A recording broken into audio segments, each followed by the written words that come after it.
Hello everybody and welcome back to another video.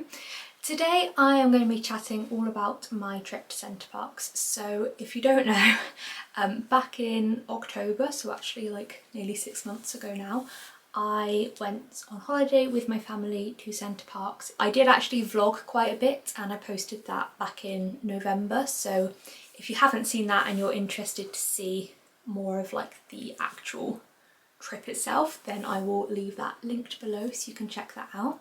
But since posting that video and talking about my holiday, I've had quite a few questions about it, so I thought that I would do this little Q&A video just to answer all the questions that I have had.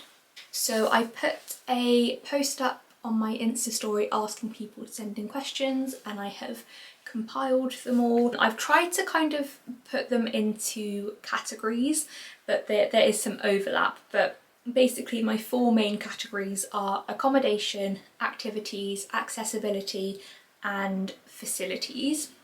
The topic of accessibility does kind of spill over into all of the other categories as well, because if you don't know, if this is your first time watching one of my videos, I have a chronic illness called ME. Mine is kind of moderate to severe, and because of that I use a wheelchair.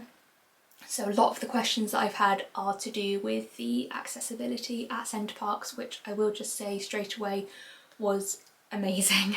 I should also just mention that the Center Parcs location that I stayed in was Longleat, so I'm talking, all of this is from that point of view, but I believe that it's pretty much the same across all locations.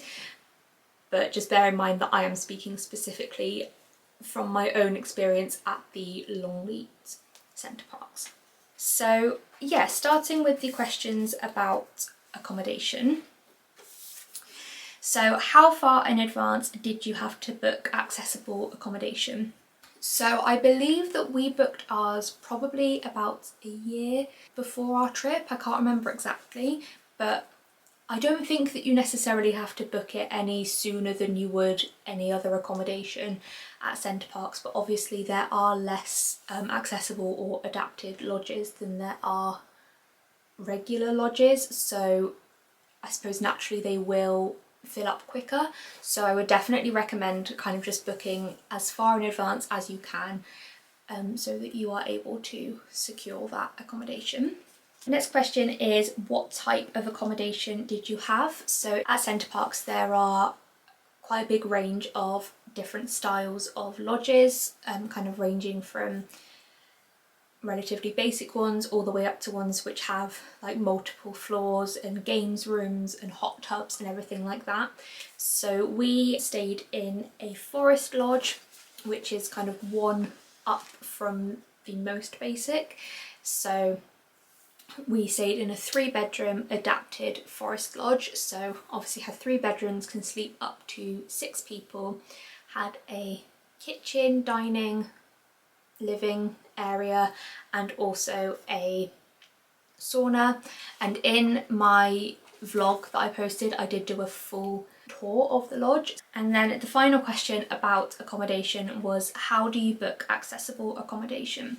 So this is where I feel like Center Parcs do a really great job, because it does feel a lot in the world that a lot of places, venues, holidays, everything basically, when you want to book accessibility, when you want to book a wheelchair space or an adapted something, a lot of the time you have to phone up. You can't just do it through the website like everybody else, but with Center Parcs you can. So you go to book your stay just like anybody else would on the website, and there's like kind of a drop down bar where you put in everything like the dates that you want to go, how many people, how many bedrooms, and within that there are options for you to select additional things. So for example, if you need a pet friendly lodge you can select that, or if you need an adapted lodge you just tick the adapted lodge bit and then it will just bring up the lodge options that are adapted.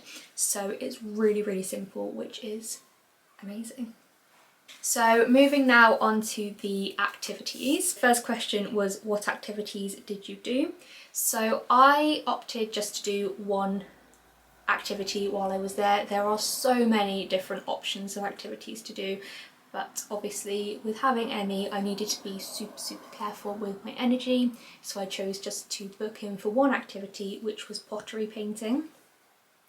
But just to give you more of a general overview, while we were there, my mum and my sister Emily went to the spa, so they did an activity together which was a spa afternoon, and my dad and Emily also went one morning and did the aerial adventure, which is almost like a Go Ape style thing, high ropes in the trees kind of thing. And then Emily and her husband Alex, I think, went to play crazy golf. Could be wrong there, but yeah, those were all the activities that we collectively did, and we also made use of the swimming pool throughout the stay. The next one is, how do you know which activities are accessible? So this is again something which I really have to praise Center Parcs for, is how clear everything is on the website. So if you go onto the website and then go to Discover Center Parcs, Accessibility, and then Access for All documents, it basically brings up this whole page where you can literally look at every single part of the forest, of the location of Center Parcs, and see the accessibility for everything.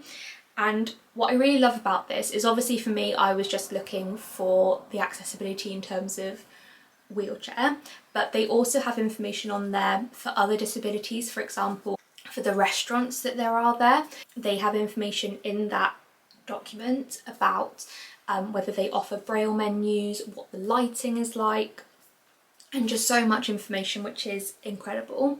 So, and also when it comes to the wheelchair accessibility, it's written in a lot more detail than just yes or no. So that's really fantastic. So what I would recommend doing is firstly just going onto the general activities page and kind of having a look and having a think about what activities you would like to do, making a note of what they are and where in Center Parcs they take place, and then go on to that Access for All document and look specifically at the location of each of those activities to check what the accessibility is like, and kind of cross-reference those in order to get a really good view and understanding of which activities are accessible. And then another question was, do you have to book accessibility on activities? So I don't think so. I didn't, but that was mainly probably because I didn't go to pottery painting on my own. I went with my mum and my sister and my brother-in-law. So yeah, as far as I can see, you don't necessarily. When you book accessible accommodation, you will be asked to fill out an accessibility form. So that's a space where you can write in any needs that you have, any additional support that you might need during your trip, any information that would be useful for the people that work at Center Parcs to know ahead of your trip. So I suppose within that, if you think that you're going to need additional assistance on activities, you can put that in there, and there's loads of space in that form to kind of write in anything and everything that you could possibly want to. So that's amazing. And kind of talking in more detail about my experience of the accessibility in the activities that I did. So the pottery painting took place in the pottery painting studio, which was accessible in as much as there were wide doorways and I could get in, and it was a really big room, which was amazing. The only thing is obviously there are quite a lot of tables in there, so you kind of have to navigate around the tables, but there's an accessible toilet. The only thing was, because it's pottery painting, obviously you need to be able to see really well what you're doing, so it was very bright in there, which I did struggle with a bit. But apart from that, it kind of met all of my access needs personally. I did just have to ask a couple of people just to tuck in their chairs and move out the way as I was moving around, but generally speaking it was very accessible and the staff were really helpful. In terms of the accessibility with the swimming pool, I did film a video about the swimming pool accessibility which I put on my Instagram, so I'll leave a link below to that video. But again, really incredible accessibility. It's the subtropical paradise. It's in the plaza, so the main kind of hub, I guess you could say, of Center Parcs, which I will talk more about in a minute. But yeah, you can get to it really easily. There are accessible changing rooms, and you can pretty much take your own wheelchair almost to poolside. Again, you don't have to book anything in advance. You just turn up there by the accessible entrance to the pool. There's like a little lifeguard hut where there's always some staff there. So you basically just go to there and they will get the water wheelchair. I don't think that's really what it's called, but they'll get the water wheelchair out of the first aid room and bring that over to you. And they also then put my wheelchair into the first aid room, so it was nicely tucked out the way, so I knew it was safe, which was amazing. And this chair that they then have can take you into the water, like as far into the actual pool as you want to go, and then you can then continue to use it around the pool. The pool area is absolutely massive. There's inside and outside areas, and both of those are, I found them to be accessible. I believe that if you require a hoist, you maybe need to speak to them ahead of time, or when you're filling in that accessibility form, maybe just mention on there that you need a hoist. I am able to transfer in and out of my chair by myself, and I'm able to walk a bit and stand a bit. So I didn't have that issue, but again, I think if you just go and ask the lifeguards in that little hut, then hopefully they can give you all the support that you need. So those were the main questions about activities. Moving on then to the general questions about accessibility. I know that I've already spoken quite a bit about accessibility, but specifically, so my two kind of main accessibility questions kind of go hand in hand.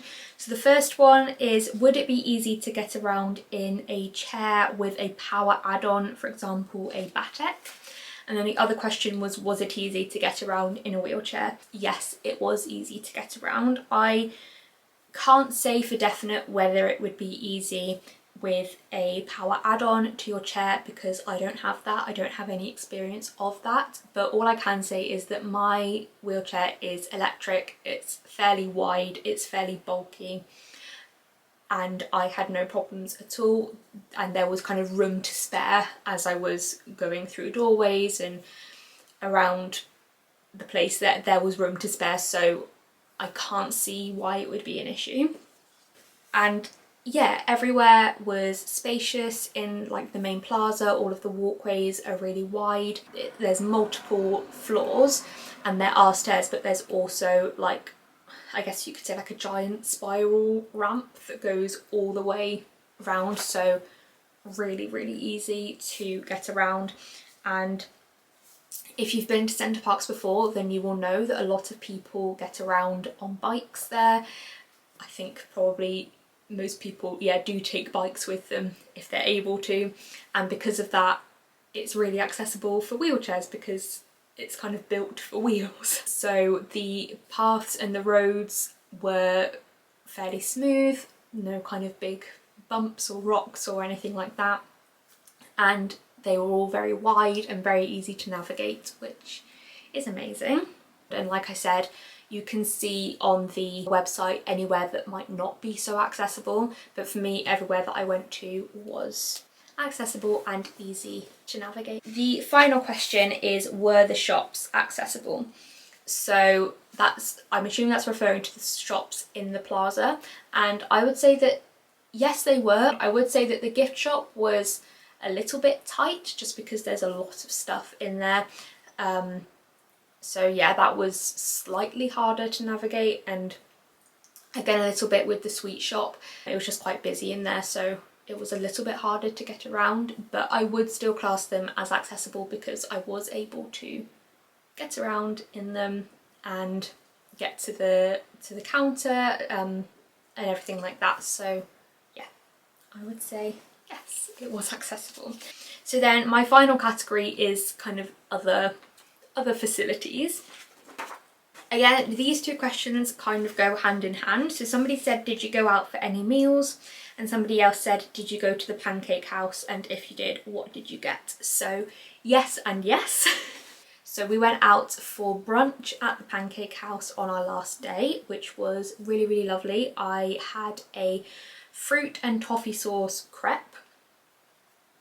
Sounds a bit rogue, let me explain. So I eat a gluten-free diet, as does my mum. My mum is celiac, and the Pancake House had lots of gluten-free options, which is amazing.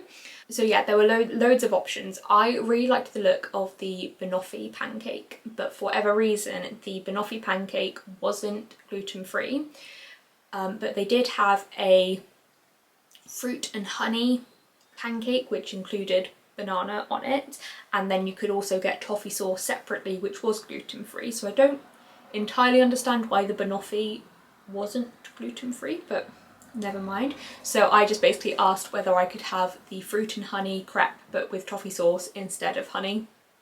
So that's what I went for, and it was lovely. And I also had a hot chocolate, which was so nice. So yeah, that was like the meal that we all went out for together as a family. Also, my mum and dad went to Bella Italia for a meal, and again they had gluten-free options, which is incredible. And Emily and Alex went for a meal at Parcs. And then something else that Center Parcs offer is a food delivery service for a couple of their restaurants. So for Parcs and I think 2 others that I can't remember, but I'll pop it up on screen. So we had a delivery from Parcs because I used to absolutely love going to Parcs when we were younger. It's kind of American style food, and I always really enjoyed it, and I knew that going out for a meal there, going out for like an evening meal, was going to be way too much for me. So we had a takeaway from there, which was lovely, and I had a gluten-free chicken burger, which was delicious. Highly recommend that. So another question was, what sort of stuff is there in the plaza? So like I said, the plaza is like the central hub of Center Parcs. There is so much in there. It's almost like a mini like shopping centre, or like a mini like mall. So they have loads of restaurants. They have Bella Italia, Parcs, and others which I can't remember. There are some restaurants that are in other places. For example, the Pancake House is in the village square, which is a separate area. But yes, so in the plaza they have some restaurants. That's also where guest services is. So if you have any questions or concerns or anything that you need to, or if you need to ask any questions about accessibility or anything like that while you're there, then you can go there. So also in the plaza is a load of shops. So there's kind of like a supermarket style shop, like a food shop. There's a gift shop, there's a toy shop, there's a sweet shop, which is amazing, and also the pool. So the subtropical paradise is also there, and also just the plaza as a whole is just really gorgeous and picturesque. There's like little ponds with fish, and yeah, it's really lovely. So that's kind of a brief overview of what there is in the plaza, but again on the website there's loads more information about exactly what you can find there. So yeah, those were all of the questions that I was asked. If you do have any other questions for me that I haven't answered in this video, or anything that you want more information on, then please do let me know down in the comments, or you can message me on Instagram if you would prefer, and I will do my best to answer your questions. But like I said, the website is has a wealth of information, which is fantastic, so I will leave a link below to the Center Parcs website. And yeah, like I said, I will leave a link to my vlog from Center Parcs if you would like to watch that. But yeah, all I can say really was that it was incredible. Yes, it was exhausting. Yes, it was difficult to manage that with my Emmy, but it was amazing, which 100% made it worth it for me. Just obviously the Center Parcs is in a forest, so it's so picturesque and so beautiful, and I feel like even if none of the activities necessarily take your fancy or are going to be too much energy or anything like that, just simply sitting out on the patio and just being in the trees and listening to the birds and everything like that was just enough for me personally. It was just gorgeous. So yeah, I highly recommend it. And yeah, if you've been to Center Parcs and you would like to share your experiences either of the accessibility or just generally, then again put that down in the comments, because that could help other people that are wanting to know more information. If you did enjoy this video, please do give it a thumbs up, and please do also subscribe to the channel if you haven't already. It's completely free and that would really mean a lot to me. And I will see you all again next month with another video. Bye!